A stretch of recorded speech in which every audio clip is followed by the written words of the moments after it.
এরা দুদিন আগে কেউ বইন বলছিল, কেউ দিদি বলছিল। বইন, এই বইন দেশদ্রোহীর মুখে ঘষে দিচ্ছে, আর এই দেশদ্রোহী বইনের মুখে ঘষে দিচ্ছে। এদের যাত্রা দেখেছো কোথায়? এরা মানে না ঘাটকা না ঘাটকা। তোমরা এদেরকে সাপোর্ট করো বন্ধুরা, তোমরা এদেরকে সাপোর্ট করো। এদের নিজেদের স্ট্যান্ড পয়েন্ট নেই। দুদিন আগে ভাই মানে দিদি আর বইনের কি ভালোবাসা, বইনের জন্য কান্নায় চোখের জল ফেলে দিচ্ছিল, চোখের জলে ভাসিয়ে দেবো না এই গানটা না, ওই বইনের জন্য এই গানটা করছিল।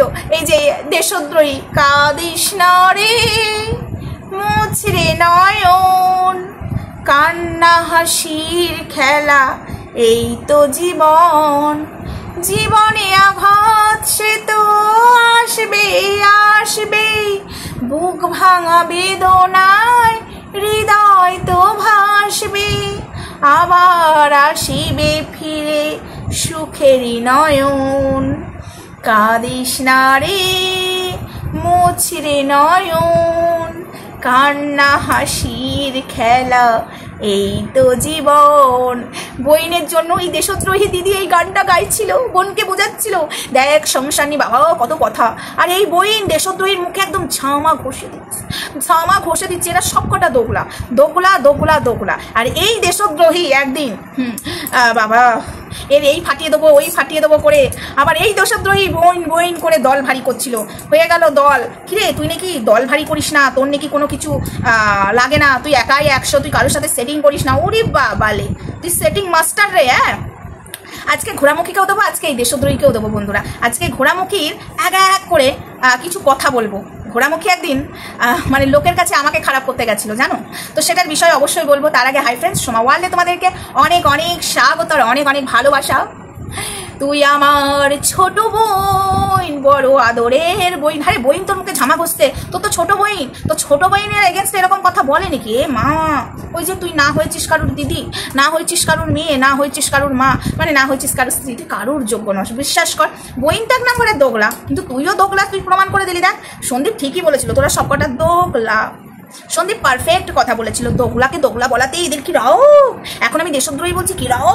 হ্যাঁ আমি দেশদ্রোহী। হ্যাঁ তুই দেশদ্রোহী, আমাদের দেশে বসে বসে আমাদের দেশকে অপমান করেছিস, আমাদের দেশের প্রধানমন্ত্রী মোদীকে অপমান করেছিস। হ্যাঁ রে তুই বড় দেশদ্রোহী। যারা আমাদের দেশটাকে ধ্বংস করার জন্য পাকিস্তানের সাথে হাত মিলিয়েছে তাদেরকে তুই ভাই বলিস। হ্যাঁ তুই বড় দেশদ্রোহী। যারা ওই দেশের কিছু জানোয়ারদেরকে ভাই বোন পাতায় তারা দেশদ্রোহী। যারা ওই দেশে বসে বসে আমাদের ভারতের মেয়েকে কাটাছেঁড়া করে তাকে সাপোর্ট করে, যে সাপোর্ট করছে সে বড় দেশদ্রোহী। তোরা তিনটেতেই দেশদ্রোহী। প্রথমে ঝুনো নারকেল আর 49 ভেবেছিল যে ওদেরকে বলছি না, এই কাঁধে ব্যাগ নিয়ে যায় এদেরকে। তারপরে যখনই বলেছে তোরাও দুটো পরিসের মধ্যে, হ্যাঁ আমাদেরকে বলছে তো বলবো না, বলবো না। তোদের চরিত্র তোদের ক্যারেক্টার সঞ্জয় তো বুঝিয়েই দিয়েছে, সঞ্জয় হেভি দিয়েছে। আবার ঝুনো নারকেলের আবার বাবা গো মা গো কি শুনলাম, সে বিষয় নিয়ে এখন বলবো না, লাইভে বলবো। তো যেটা বলছিলাম, এই দেশদ্রোহী দুদিন আগে থুতু ফেলে, আবার দুদিন পরে সেই থুতু চাটে, আবার অন্যকে বলে আমার থুতু চাটছিস। তোর থুতু কে চাটে রে? হ্যাঁ কে চাটে দেশদ্রোহী? তোকে তো আমি বলেইছি না, তুই সবার হার মাস খেয়েছিস, সবার বাড়িতে ব্যাগ কাঁধে নিয়ে নিয়ে সংসার ভেঙে বেরিয়েছিস। এবার তোর কি হাল করি তুই শুধু দেখতে থাক। তুই লোকের পেছনে এবার কাঠি দিচ্ছিস, এবার তোর ওই কাঠিটাই তোর পেছনে দেবো, কেমন লাগবে দেখবি। এই কাঠি আর দেশলাইয়ের কথা মনে পড়ে গেল। ঝুনো নারকেলকে দেশলাইয়ের কাঠি আর ঝাঁটার কাঠি নিতে বলেছে। ও মা গো, আমি তো দেখছিলাম ওখানে বাঁশ দিতে হবে, একটা বাঁশ দিয়ে শখ মিটাতে হবে। সঞ্জয় বলেছে ঝুনো নারকেলের পেছনে কাঠি আর মানে ঝাঁটার কাঠি আর দেশলাই কাঠি না, একটা বাঁশ, একদম ঝুনো বাঁশ, একদম ফাটা বাঁশ, একদম ঝঞ্ঝা ঝঞ্ঝা করে সেই বাঁশ একদম দিয়ে দিতে হবে, তাহলেই কাছে দেবে। তো এটাকে নিয়ে আসছি, দাঁড়া তোর আজকে বোঝাবো আমি কে খিস্তিবাজ আর কে ভদ্রলোক তারা। তো এবার এই কথাটা বলে শেষ করবো, ভিডিওটা বেশি আর বড় করবো না। হ্যাঁ এই দেশদ্রোহীকে তোমরা কেউ আর বিশ্বাস করবে না। আর দেশদ্রোহীকে যেখানেই দেখবে ঝাঁটার জুতো ধরে একদম পিটাতে পিটাতে তার কাটা পার করে আসবে, ঠিক আছে? এই দেশদ্রোহীকে যে তার কাটা পার করবে একদম সরকারের কাছে তার একদম নাম উঠে যাবে, কারণ দেশদ্রোহীকে একদম হাঁটাতে হবে আমাদের দেশ থেকে, ঠিক আছে? এই হলো ওদের কালচার। যাকে বইন বলছে তাকে এবার শ্রাদ্ধ পাকাতে বসতে। এবার আসি একটু ঘোড়ামুখীকে। হারে ঘোড়ামুখী, দিদির মুখে ঝামা ঘষছিস কেন? দিদি ছিল, দিদি কিমা থেকে দিদি হয়ে গেল, ঝামা ঘষতে বসলি? তোরও তো এটাই কালচার। তুই যাকে দাদা বলিস তার সাথে আবার ওই যে ব্রাশ সাইজ প্যান্ট। তো যাই হোক, সেই নিয়ে কথা বলিস। তোর বর তোকে তো ওই যে ভেরুটা তো বেশ নাটক করছে তোর সঙ্গে পয়সা কামাবার জন্য, সবই বুঝতে পারি। কিন্তু তুই কত বড় ভুল করেছিলিস মনে পড়ে? আমার মানে আমি তোকে সাবধান করতে গেছিলাম, সেই রেকর্ডটা কার হাতে তুলে দিয়েছিলিস? মানে সঞ্জয়ের হাতে তুলে দিয়েছিলিস না? কি প্রমাণ করতে পারলি? হ্যাঁ লাস্টে দেখলি যার সাথে রেকর্ড তুলে ভাব করতে গেছিলিস, বিশ্বাসের জায়গা করতে গেছিলিস, দেখ তার কাছে সেই অবিশ্বাসী হয়ে থাকবি। আমি তোকে কোনো খারাপ কথা বলিনি, সেদিন তুই রেকর্ডটা তুলে দিয়ে বিশাল মহান শাস্তি গেছিলিস, তাই না? আমার হাই লেগে গেল দেখলি। আমি সেদিন ভেবেছিলাম যে আমি তো নিষ্পাপ নিয়ে তোর সাথে কথা বলতে গেছিলাম, আমি তো তোকে সাবধান করতে গেছিলাম, কিন্তু তুই আমাকে ফাঁসাবার জন্য রেকর্ডটা তুলে তাকে রেকর্ডটা ছাড়া করিয়েছিলিস। দেখ আমার অভিশাপ লাগবে, ঘোরামুখী বলেছি না, তুই কোনোদিন ওই ডাকও শুনতে পারবি না, লোকের ছেলের মৃত্যু কামনা করিস, তুই যেটাই করবি সেটাই তোর অভিশাপ্ত জীবন হবে। লোকের সংসার ভেঙেছিস না, এই যে তোরা নাটক করছিস না, আমি একদিন তোকে বললাম এই নাটকটা হবে তোর কাল, তোর সংসার একদিন তুই না ঘাটকা নাটক করে যে টাকাটা ইনকাম করছিস, আমি এটা আজকে অন গড বলছি, ভগবান দিব্যি করে বলছি, একদিন ওর সংসার সত্যি সত্যি ভেঙে ছাড়কার হয়ে যাবে, পথের ভিখারি হয়ে যাবে, মিথ্যাচারিতা করে টাকা ইনকাম করেছে বাচ্চা নেবার নাম করে, সেই টাকা থাকবে না, এবং ওর বরকে এবং ও নিজের সাজিয়ে গুজিয়ে ঝগড়ার নাটক করছে, সত্যিকারের রিয়েলি ওর সংসার ভেঙে যাবে, পথের ভিখারি হবে, ঠাকুরনগর থেকে বাড়ি থেকে ঠাকুরনগরের স্টেশনে বসবে, দে দো দুটো পয়সা দে দো করে ভিক্ষা করবে। আমি তোমাদেরকে এটা বলে দিলাম, আমার অভিশাপ তোর এক এক করে লাগবে, তুই বিনা কারণে আমাকে ফাঁসাতে গেছিলিস। ঘোরামুখী নিষ্পাপ মন নিয়ে তোর সাথে আমি কথা বলেছিলাম, মনে পাপ রেখে নয়, আমি বলেছিলাম খুব সাবধান, তোমাকে এবার ইউজ করবে। সেই রেকর্ডটা তুই সঞ্জয়ের হাতে তুলে দিয়ে বিশাল কিছু মনে করেছিলিস না।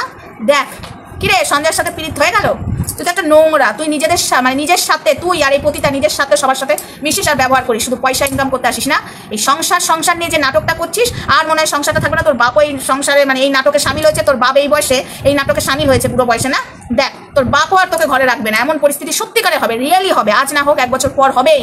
এই মিথ্যাচারিতা একদম চলে না, আমি জানি মিথ্যা কথা বলে যদি মানুষের কাছ থেকে টাকা ইনকাম করা হয় সেই টাকাও থাকে না, এবং মিথ্যাচারিতা করে যদি ভিউজ কামাতে বসা হয় সেই লাস্টে অবস্থা একদম সেই মিথ্যাটাই সত্যি হয়ে যায়। ওই যে রাখালের মতো বাঘ এসেছে, যেদিন বাঘ আসবে সেদিন আর কেউ গ্রামের লোক বেরোবে না, কারণ সেদিন বাবু তো মিথ্যা কথা বলছে, যেদিন বাঘে খেয়ে নিয়েছিল ব্যাস সেদিন রাখাল বুঝতে পেরেছিল, তুইও বুঝতে পারবি। ঘোরামুখী অসভ্য নোংরা, আমি ভিডিওটা রাতে করে রাখছি, আমি একে নিয়ে বাবা খাওয়া দাওয়া করে নিয়েছি রাতে, এর মুখ আমি দেখি না সকালবেলায়, একে নিয়ে আমি কিছু বলিও না, ভিডিওটা এডিট করে পুরো রেডি করে রাখবো, যাতে আমাকে পরে এডিট করতে যেও সকালবেলায় শুনতে না হয়। আমি এক্ষুনি রাতে এডিট করবো, 12টা 10 বাজছে, এক্ষুনি এডিট করবো। তো যাই হোক বন্ধুরা, চলো ভিডিওটা এইটুকুই থাক। এরা হলো নিজেদেরকে বলে আমরা ভালো সমাজের, কন্ট্রোভার্সি কি এটা সব কটা হলো দোগলা, আর তোমাদের কাছে অনুরোধ করে বলছি এদেরকে কেউ দেখো না, বয়কট করে, এরা মানুষের ব্রেন ওয়াশ আই ওয়াশ করে, মানুষের মাথা খায়, কোনো এদের লেভেল নেই বন্ধুরা, তাই তোমরা এদেরকে দেখো না, এদেরকে বয়কট, এই দেশদ্রোহীকে, ঝুনো নারকেলকে, 49কে আর এই ঘোরামুখীকে বয়কট করো, এদেরকে আর দেখো না, এদের ঘৃণা লাগছে, মিথ্যাচারিতা করে এখানে ইনকাম করেছে, মিথ্যাচারিতা ভিউয়ার্সদেরকে বুঝিয়েছে, মন্দিরাকে নিয়ে যাওয়া সরি ওই MS ফ্যামিলিকে কণিকাকে নিয়ে যেরকম বুঝিয়েছে ওর ভাসুরের সাথে থাকে, ও এর সাথে থাকে, একটাও প্রমাণ দিতে পারেনি, একদম কেস খেয়েছে আবার তলে। তো যাই হোক, জুতো মাথায় করে সেটিং মেটিং সবই জানি, কিছু আর